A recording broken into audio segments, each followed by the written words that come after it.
All right, let's get the party started. Hello and welcome to the Addicts Anonymous podcast. I'm your host, Jamar. Today is episode 70, and we're going to be interviewing Trevor P. What's going on, Trevor?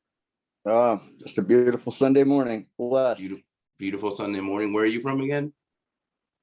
I'm from American Fork, Utah. Utah, American Fork. Never heard of there. Is it anywhere Yeah. close to Salt Lake City? It is. It's actually Highland, Alpine area, right over the point of the mountain. Okay. South. All right, so let's dive in and learn a little bit more about you. Tell us about growing up when you were a child. When I was a kid, I guess it was a pretty decent childhood. My parents, we weren't rich by any means. I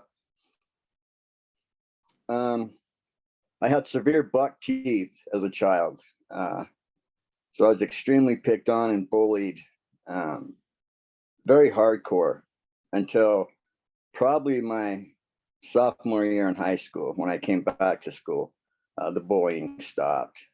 So, yeah, my childhood, other than that, it was, I didn't have very many friends. Like I said, we didn't have a lot of money. It's kind of rough. My parents did the best they could. I have awesome parents.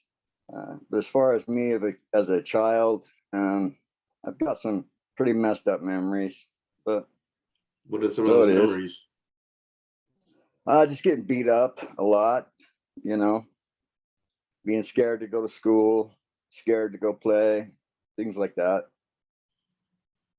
Yeah, I know the feeling. I've had some issues myself with that shit. Kids can be mean, right? Absolutely. Kids can be real fucking mean.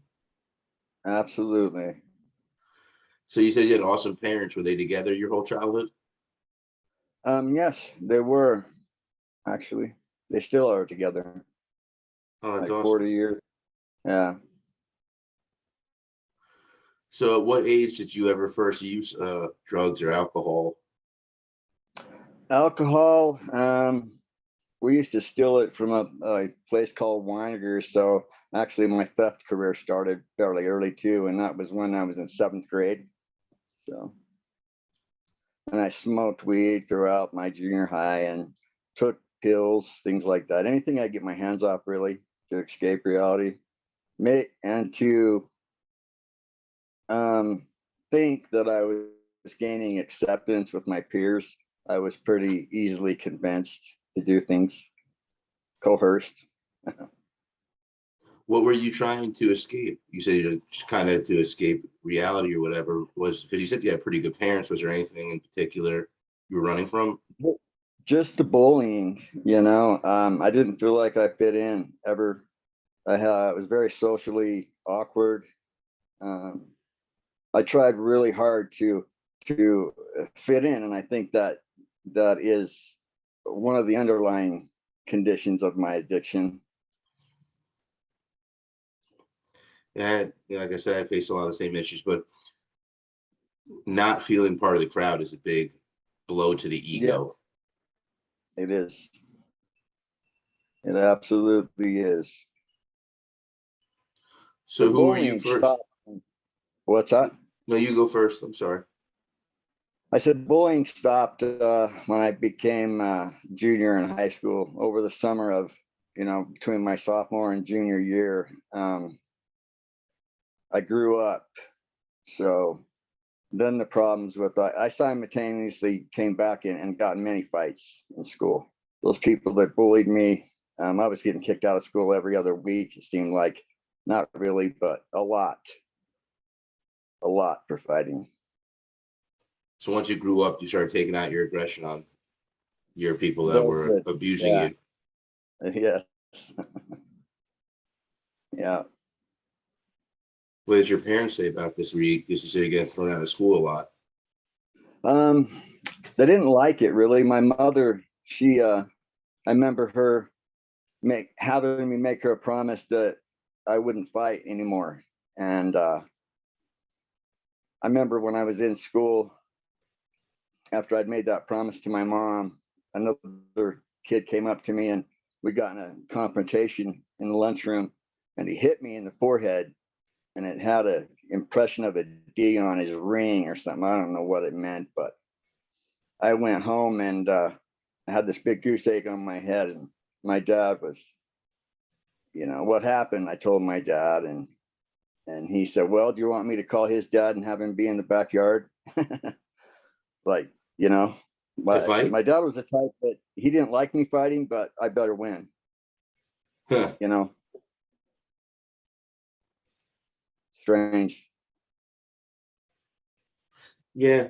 Looking back, there are some strange things that our parents did. I think someone said it best to me last week that we don't exactly come with a manual, so we don't know exactly how to act right all the time with our kids. Oh yeah. And I found that out with my kids. So yeah. So, what was life like in high school? You said junior high, you ended up bullied a lot. In high school, you started not getting bullied so much. Did it help your self-esteem at all? Um, yeah, I guess a little bit as far as, I still didn't make friends easily. I was very socially awkward.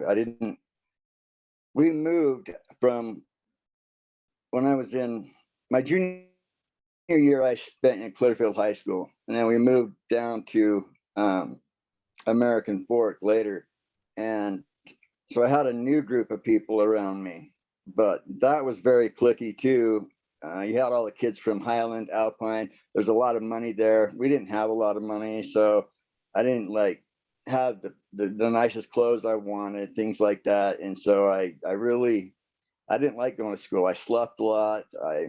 You know, took a lot of pills, drank, smoked a lot of weed. So you felt different. Yeah, oh, absolutely. What kind of pills were you taking so young? Just like well, we would do the classic Robitussin thing, and then we'd take the co-Tylenol pills, um, and we'd take it like 5 or 6 of them, and it would just wipe me out. But I didn't take things like any opiates or things like that early. Adderall, I mean not Adderall, but like the mini thins that they had back in the day, the little cross tops. Took a lot of those. What are those exactly? It's ephedrine. So you're taking a lot of the over-the-counter stuff. Yeah, yeah. That stuff gets messed up if you take enough. Oh yeah, yeah. And what age did you start progressing along? Like, what did you do after you graduated high school? After I graduated high school, I joined the military. Uh, Went to basic training. Then a What National branch? Guard, National Guard, Army. Came back, worked, met my wife, my first wife, and started to have a family. All this was how old were you by the time this happened? I had my wife had my son at when I was 20 years old. So you were real young. Yeah, Wow. really young. Yep. Must have been a scary feeling. It was, and then it wasn't. At that point in my life, I had a lot of friends. Then, my teeth were fixed. I had jobs, so I had my own money. I could do what I wanted to do, basically. Having my son was the most incredible experience of my life, besides having my daughter.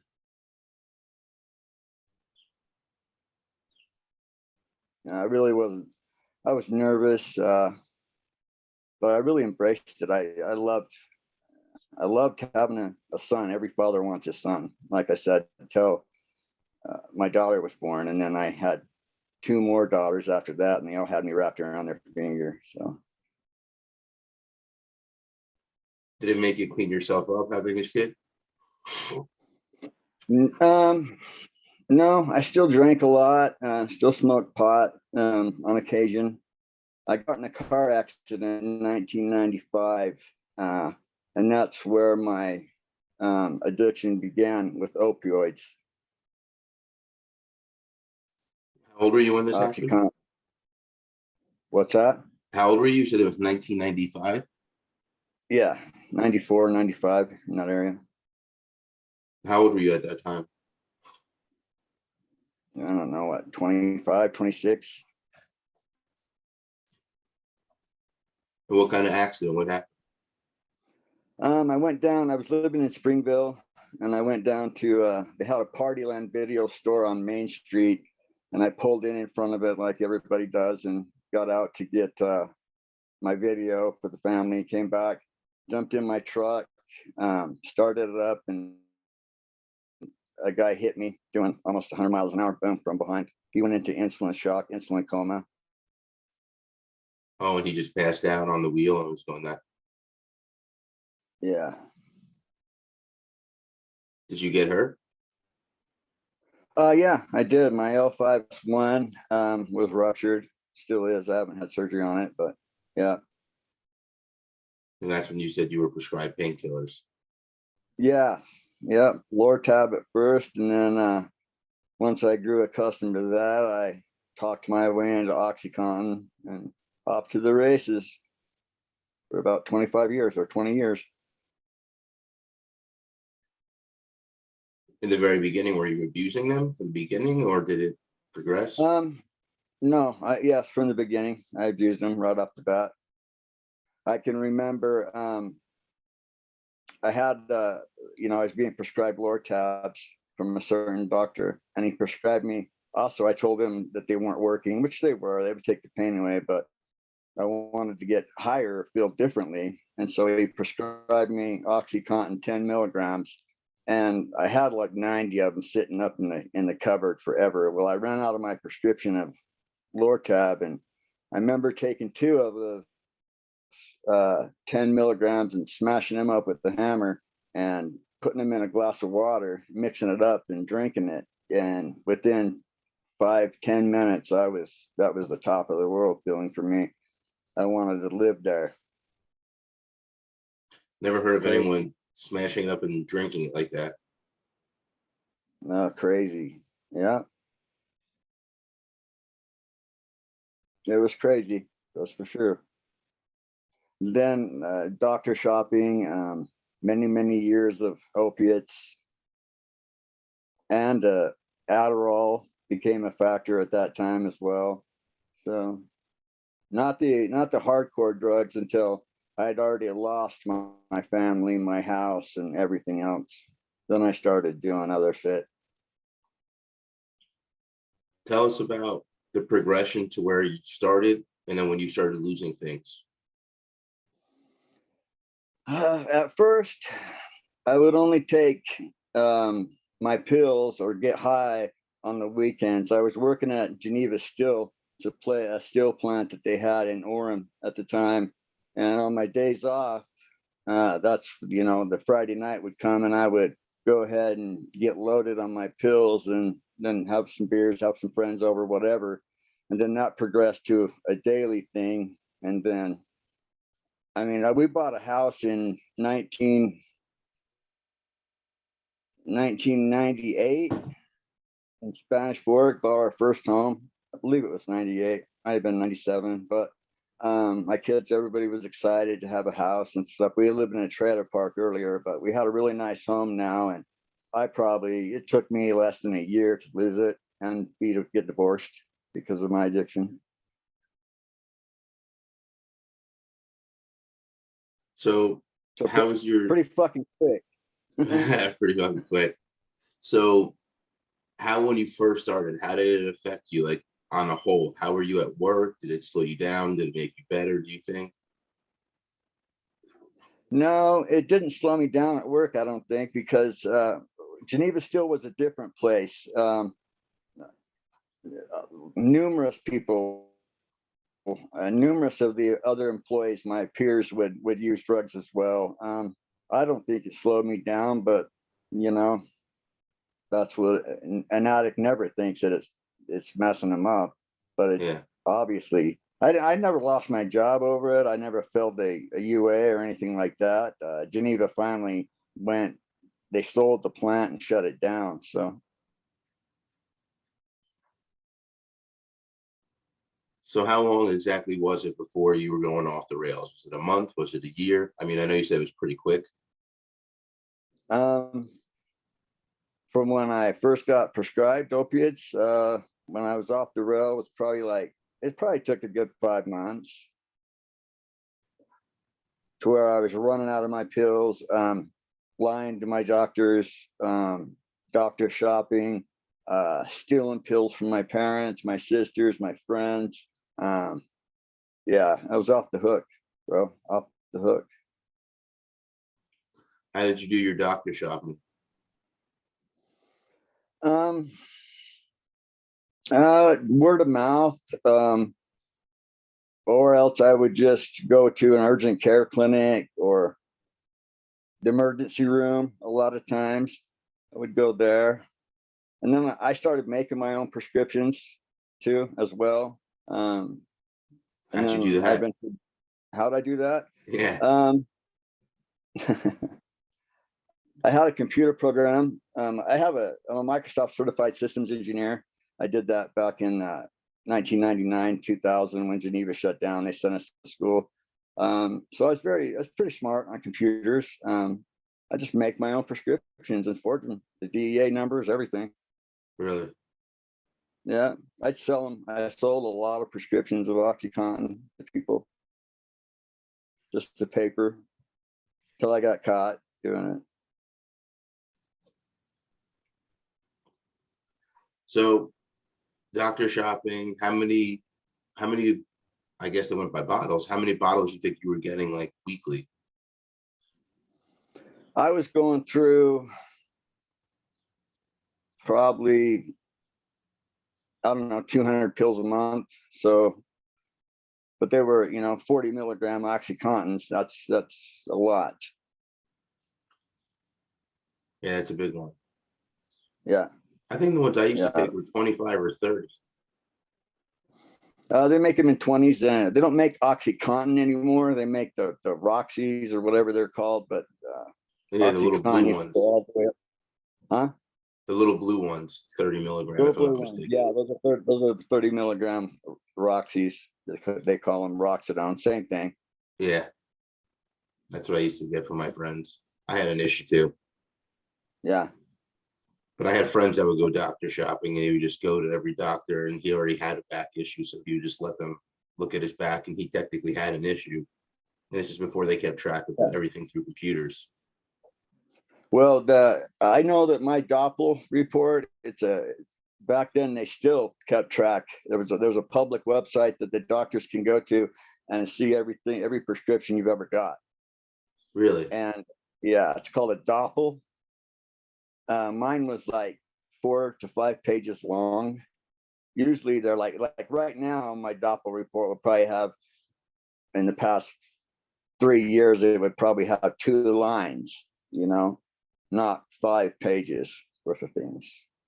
So I was going everywhere. I was going out of state doctors. I had a big doctor in Pahrump, Nevada. Yeah, I was getting more pills prescribed to me than a freaking cancer patient. Did any of these doctors know? Because I know some doctors don't care. They'll just write scripts for money. Well, my doctor that I got started on them with, he was actually a very good guy. A great doctor. No, he didn't know. I think he believed me. But I also manipulated him very well. I'm a master manipulator. I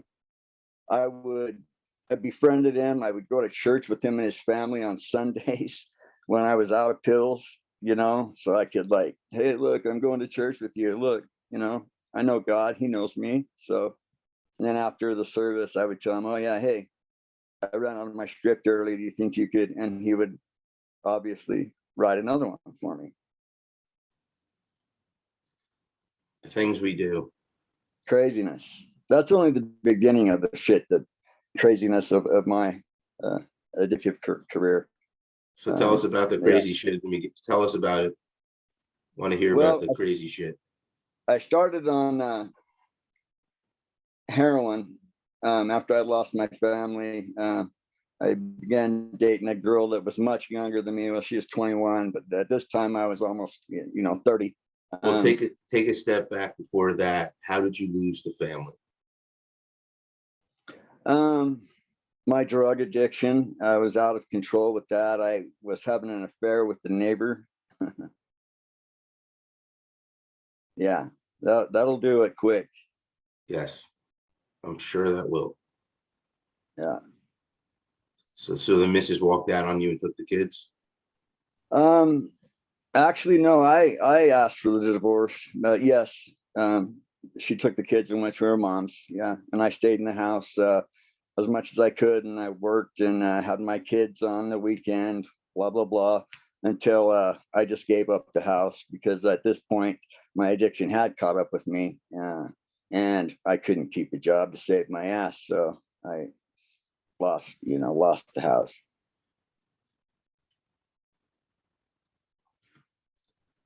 And then after that, you said you found a younger girlfriend. I did. I did. I found a younger girlfriend. Well, this was like a year later. But yeah. And I, I got to back up a bit. I worked for a company after the Geneva Steel thing and I got my MSc. I worked for a company that flew me all over the United States, and I would install networks in Marriott hotels and Hyatts and Crown Plazas and things like that. So it was a great job for me as far as I'd be out of town. I'd have free access to everybody's room in the hotel. And you wouldn't believe the number of pills that I got from people I didn't even know or never even saw. You That's were crazy. just going into the bathrooms and stealing their shit. Yep. You ever walk in a room and someone was there, still in the room? Oh, many times, but obviously I wasn't. I just do my job very politely and cordially and leave. But if I notice something there, I might come back, say there was an issue, knock on the door, go in. And if they weren't there, then, handle my shit and grab their shit and bounce. Never came back to you? No, no. So where were you living once you lost the house? Spanish Fork. So you got a new place. Oh no, I moved from Spanish Fork. That was my house. I moved there to Orem, just right by my work, right by where Geneva was. And then I actually had that job and flew me all over. So I just basically had a place to come crash. I was gone at like a month at a time. So I was living in Orem.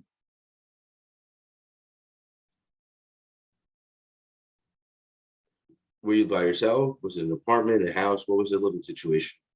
I stayed in a house with some roommates.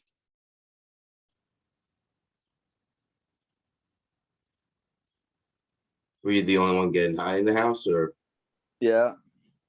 Yes, I was, as far as I knew. I mean, I didn't hang out with them, just saw them during, just whatever. I'd go in my room, shut my door, and snort my pills. so tell us more just about the overall life situation while this is all going on. While this was all going on, I was just trying to work, see my kids as much as possible because my kids were my everything. Yeah, and I really, I don't know. I worked as much as I could, and then saw my kids and did my drugs. Really, that's basically the gist of it till I found heroin. And then tell us what happens when you find heroin. Well, like I said, I started dating a younger girl. I had a toothache, uh, and she knew it was bothering me. And she says, I don't have any pills, but I do have this. And she pulled out what looked like a Visine bottle with a brown liquid in it. She says, just, snort some of this, stick it in your nose and squirt it and snort it. I said, what is it? She says, it's heroin. And I'd never seen anything like that. I didn't, I knew what Yeah, I've heroin never heard of was, but this. I never even saw it or whatever.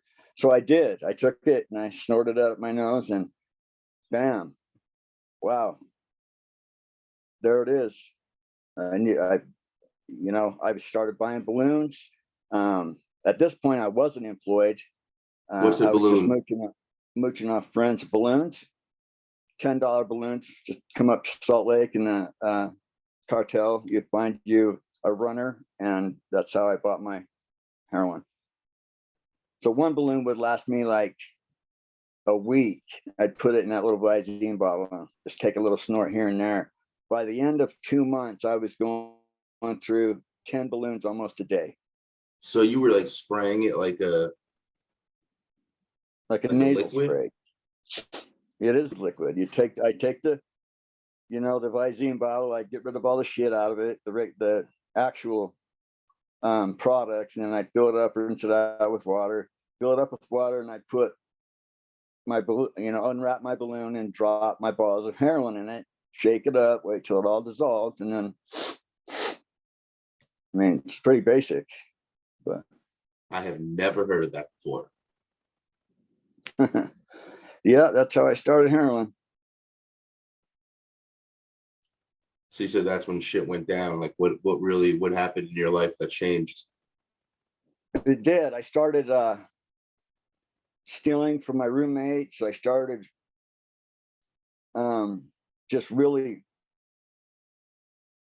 not seeing my kids when I was supposed to see them. I knew I had a problem though, and I thought, okay, I got to fix this shit. And so I actually walked in to the Provo Police Department. I remember walking up to the building there, and I was outside, and I had about a quarter of a bottle of my little Visine left of heroin. And so I'm out there in the parking lot sniffing as much as I could, but I wanted to leave just a trace in there. So I did that. Then I walked in, and to the receiving officer was there, and I put my my Visine bottle down on the counter, and he said, "What's that?" And I said, "That's heroin." And he said, "Okay, well, what?" And I said, "I have a problem. I need you guys to arrest me and put me in jail." That's a fact. Anybody that wants to check my record can check it out. I walked in, turned myself into the Provo police, spent 14 days in jail kicking heroin. I thought that, I was going to make myself all better. Is there a reason you didn't think to go to a rehab? I don't know why I didn't think about it. I didn't have insurance, number one. Okay. I wasn't working. My family didn't have money. So I figured that'd be the best and easiest way for me to get clean, which it did. It got me clean for about 5 months.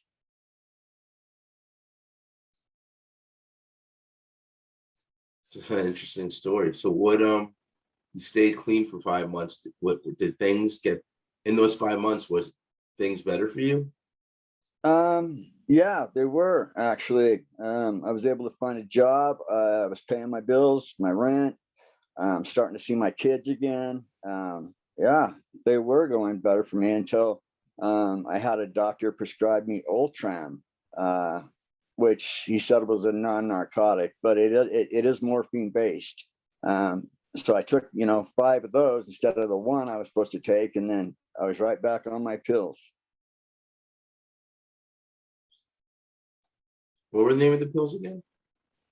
Ultram, tramadol. Oh, tramadol.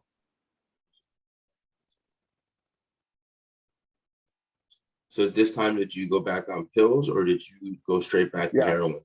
no, You were doing I went back on pills for a while, for about a year, and then yeah, I went back on heroin. Then I graduated from putting it in a bottle to smoking it. what made you decide to smoke it? I just wanted to try it. That girl, I ended up living with her, the younger girl, and I watched them do it. They'd put it on tinfoil and run their lines.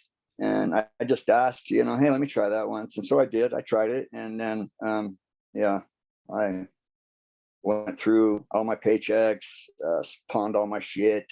Um, you know,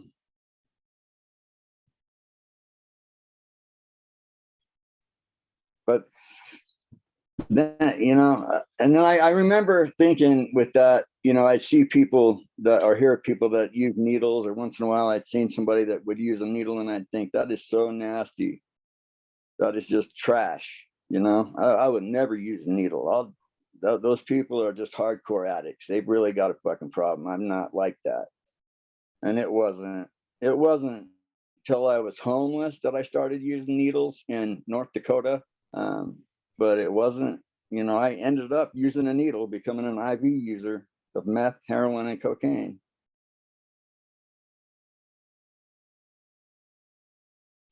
So who got you into the needles?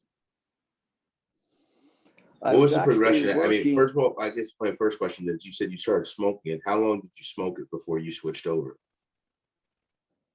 years, Okay, so you years. smoked it for years. Timeline, I don't know. My mind, it takes, my mind is still foggy, Jim. I'm trying to get it cleared, but after it's still 3.5 years since I've taken any illicit drugs or any pain pills or any opiates whatsoever. And I'm still, I try to remember things, and it's like, so a long time before it, I smoked heroin for a long time. And then one day, was it just not working the way you wanted? No, what happened was I got my CDL and became a truck driver, which is nuts because I would take my pills and just get fucking high and drive a semi truck all over the United States. And yeah, anyway, that's a whole different story. But I was up in North Dakota working in the oil fields, lost my job up there because of I failed the UA for methamphetamine. Then I was just snorting it and smoking it. And one of my friends up there, so-called friends, he said, "You ought to try this once." He's like, "Let me hit you with this needle." And so he did with meth, and that was it. I was an IV user. It's a lot stronger, I guess. Oh yeah, it's a completely different high, a lot stronger. Yeah, it's nasty. It's definitely bad shit.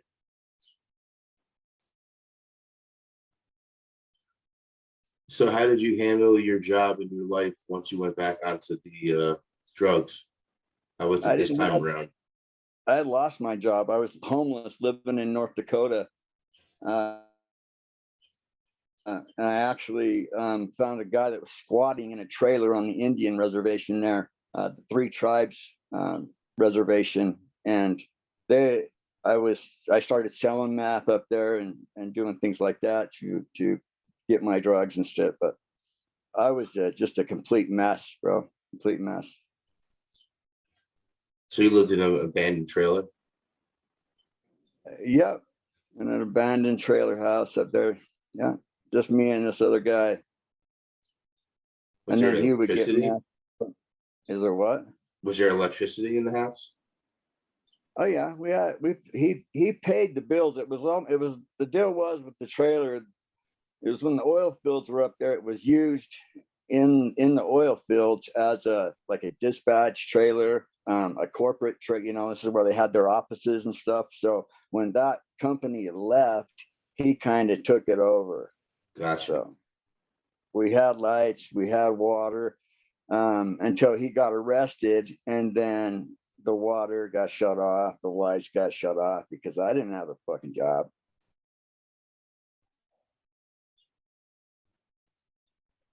So what led you to eventually getting sober? Or is there anything else you want to talk about before you get sober, as far as it? Um, Because you said your truck driving was yeah, a I whole mean, nother story. What kind of, so you would be that high was, while driving the truck? oh yeah, absolutely, absolutely, absolutely. Yep, I did. I can remember I got in a wreck outside of Craig, Colorado with double tankers, rolled it like 5 or 6 times. You rolled a Nobody got semi? hurt but me. Yeah, Oh shit. yeah, yeah. I've had two or three. Let's see, three. Had one head-on collision, one rollover, and one running off the road in a semi truck. So yeah, I've had three accidents that should have killed me. Every one of them. Thank God it didn't kill anybody else or injure anybody else. At that point in my life, I didn't really give a shit if I died or not. But And my nobody noticed addiction, you were. hi, Yeah. no. Mm-mm. After I wrecked, obviously, and they took a blood, sample. Yeah, then you'd lose your job and lose your CDL and things like that. But I got it back and then just kept doing the same old shit. Oh, I thought once you got something like on your record like that, you can never drive a truck again. No, that's not true.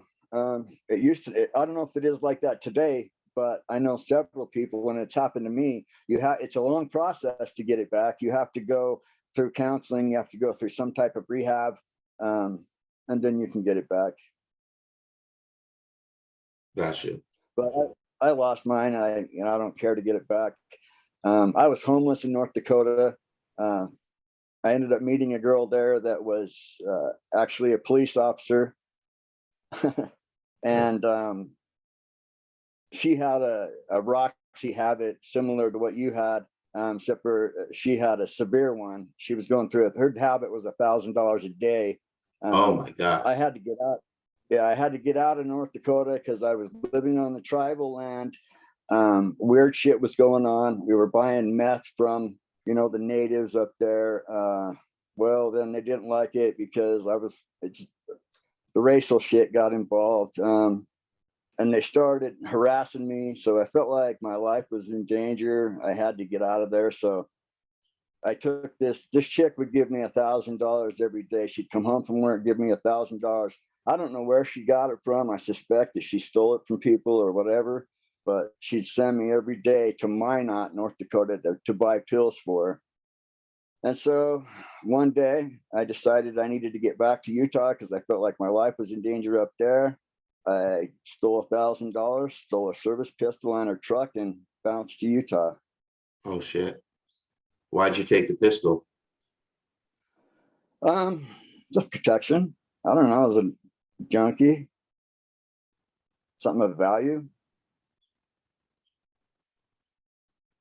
Did you sell it? Yep, I came down here to the block and sold it. I lived, I was homeless on the block down here when the block was the block, and it was crazy with drugs and people from all over the United States would come to the block and do their drugs. It was a pretty insane thing. It wasn't uncommon by the men's shelter in the summertime to see 200, 300, 400 people down that whole street just packed, shoulder to shoulder, doing their drugs in broad daylight, cops walking around. It's the craziest thing I've ever seen in my life. And was that in North Dakota? No, that was here. Utah? That was downtown Salt Lake, yeah. So it sounds like your guy's version of Skid Row in LA. Yeah, probably is. Probably. It was, but I didn't stay here. I stayed here for a minute, and then I decided to go to Las Vegas. Me and a buddy of mine went down to Vegas and thought we were gonna just to see what it was like, just to get away from this down there. And that was a mess down there. I was living in the storm drain tunnels underneath the city. Really? It was a mess. Yeah. What was that like? Was that scary? Crazy. Yeah. Mm-hmm. Was there a There's a lot of lot other of people? stuff. Yes, those tunnels are full. Where I was at, no, there wasn't. There was myself, and I would booby trap myself 100 yards this way and 100 yards this way. So, if I could hear people were coming in at night, I wouldn't let them. That was my part of it. That was my shit. That was where I was. So people respected that pretty much and stayed the fuck out of there. So. But I'm not going to get into a lot of stuff like that. I'm trying to write all my stuff down. And eventually I want to publish a book with the help of my sister that maybe will help other people. But yeah, you'll have to see. There's a lot of crazy shit that I've witnessed and things that have happened to me personally during my addiction that I shouldn't be alive. I shouldn't be able to talk to my parents. I shouldn't be able to have my kids. I shouldn't be able to hold my grandbabies. I did a lot of fucked up shit, but I'm sober now and I'm clean. So is that what you want to hear about how I got that way? Yeah, absolutely. My next question was, how did you end up getting sober? What reason did you have? Well, I came back from Las Vegas, came back to Utah here, got caught with a lot of drugs, At this point, I was selling drugs, doing drugs, whatever. I got caught. I was looking at severe jail time, prison time, actually. I went it's probably like the 10th time I've been to ADC in Salt Lake City, the county jail here. And I just had enough. I remember when I went in there, I was withdrawing and they put me in the cell. As soon as I was by myself, I can remember getting on my knees and saying a prayer and asking my Heavenly Father to give me the courage to ask for something different, to try something different than what I'd done before. And it worked. Was believing in God a new thing to you, or had you believed in God your whole life? No, I was raised LDS my entire life. As far as my own personal higher power, that is my Heavenly Father. I know for a fact that he was with me in those tunnels. I know for a fact he was with me in North Dakota. And I know for a fact that he's the one that helped me get clean. So what exactly did you do? Did you go into a rehab? I did. I stayed in jail there for quite some time, trying to get into a rehab because I didn't have any money. I didn't have insurance. At this point, my family had written me off. So yeah, I actually got into First Step House rehab there. I went through federal felony drug court and graduated my rehab. Yeah, here we are. Anything in particular you remember that was hard to get behind you? Any struggles you had getting sober? Relationships, that's been hard. I don't go to the meetings. I don't do the 12-step meetings, the AA, the NA. I've done them before. I believe in them. They're great. They help people, but they just weren't for me. No, what worked for me was just keeping my head down and going to work every day, paying my bills, which was a new thing for me. That's pretty much all I did. Stay to myself and work.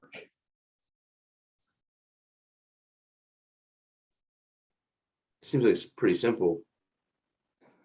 No, it wasn't simple. By any means, it wasn't simple. My rehab was pretty intense. I had to graduate MRT, which was a pretty intense program. I don't remember what is MRT. I've got it right here. Let me grab it so I can tell you what it is. It's like moral something therapy. It doesn't say what it is. All it does is show you the certificate. Oh, that's awesome. Yeah, it is pretty cool. But yeah, it's pretty intense.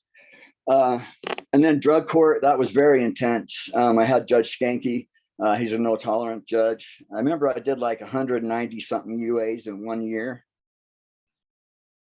So, and at $15 a pop, that shit gets pricey. So it wasn't easy, bro, by any means. Yeah, that's the stuff I want to hear about. If I did mess up, and I knew this, if I fucked up, I was going to prison for a long time. All of those charges that I got caught with would be compounded I would be gone. I wouldn't get to see my kids. My first grandchild was born when I was in jail. And that was a big factor, because my daughter brought my granddaughter to jail, and I got to see her through the glass. And I was done doing drugs, Jim. Sitting in that jail, even before I did all that stuff with drug court, rehab, I was done. I was done. I wanted to be me again. I wanted to be, I don't know, I'm not even me again. I'm a whole new person. I was just done doing drugs. That's great. Yeah. It's incredible, actually. And that's why my higher power is my higher power, because that's a miracle. I was as hardest of the hard addicts. I was shooting up 6 times a day on my juggler. Heroin, Jugular, meth, and wow. cocaine. Yeah, all 3 drugs. I didn't care if I lived or died. I wanted to die, obviously. But when my daughter brought my granddaughter in there, from that day forward, I was done doing drugs. It's great to have a motivating factor like that. Yeah, I wanted my family back, man. I wanted to be able to talk to my parents. I miss my dad. He was my best friend. And I miss my sisters. I've stole money and pills, and manipulated them all for 20 fucking years. And I visit my parents often today. I can go visit my sisters. I can call them. They talk to me, which is amazingly, that's a miracle in itself, because I did some horrible things to these people to betray their trust. My kids, I abandoned them, they felt like, during my girls' teenage years, the very rough times on a young girl. Where was I? I was in fucking Las Vegas in the tunnels, putting a needle in my arm, selling drugs for the cartel. That's where their dad was. How impressive is that, Yeah. And I was very ashamed. A lot of guilt, carried a lot of guilt. I still carry guilt, but not nearly as much. I'm happy today. I'm happy. I get to see my grandchildren. I get to see my kids. I get to see my parents, my sisters. I pay my bills. I go to work. I work hard. I have things. I'm happy today, Jim. I don't have that monkey on my back anymore. That's a great way to put it, a monkey on your back. Yeah, it's crazy heavy load, but it's not there. It's not there today. That's the great thing about addicts. Addicts, in my opinion, are the strongest, most resilient people on this planet. Many a mornings I woke up in my addiction and didn't have a pot to piss in, money, anything, but I'd have my fix by 8 o'clock in the morning every day. I'd find a way to get it. I was going to get my fix. Yep. So in that aspect, addicts are resilient. They're strong people. They're courageous. They're warriors, man. They're very tough people. And when they finally quit and they've had enough, and they come to the realization that I'm not going to do drugs anymore, I am done. They can get it all back, man. We recover hardcore, and we can be happy. And I can look someone in the eyes and not lie to them. I don't steal. I don't have the Post-its around my fucking bedroom that remind me, oh yeah, you lied to this person about this. So I'm not. That's not me these days. It's not me. I'm a completely different person, and I love it. I feel like I've rambled on and mumbled and jumped around in your interview, but I was kind of nervous, so sorry, buddy. No, not at all. Don't be nervous. You did fine. But no, that's a story of some strength and courage. You were at your bottom and you worked your way out of it. Yeah, I did. And if I can do it, anybody can do it. Yeah, I don't care what your bottom is, man. I like I said, pretty much living in the sewers. It's pretty low. That's a hard bottom. That's a hard bottom. And it's a hard bottom. And I'm back, and I'm happy, and I don't carry that weight anymore. And if I can do it, anyone can do it. They just got to want to do it. Yeah. Well, what I was about to ask you, because typically my last question is, do you have any advice for people that are watching or listening?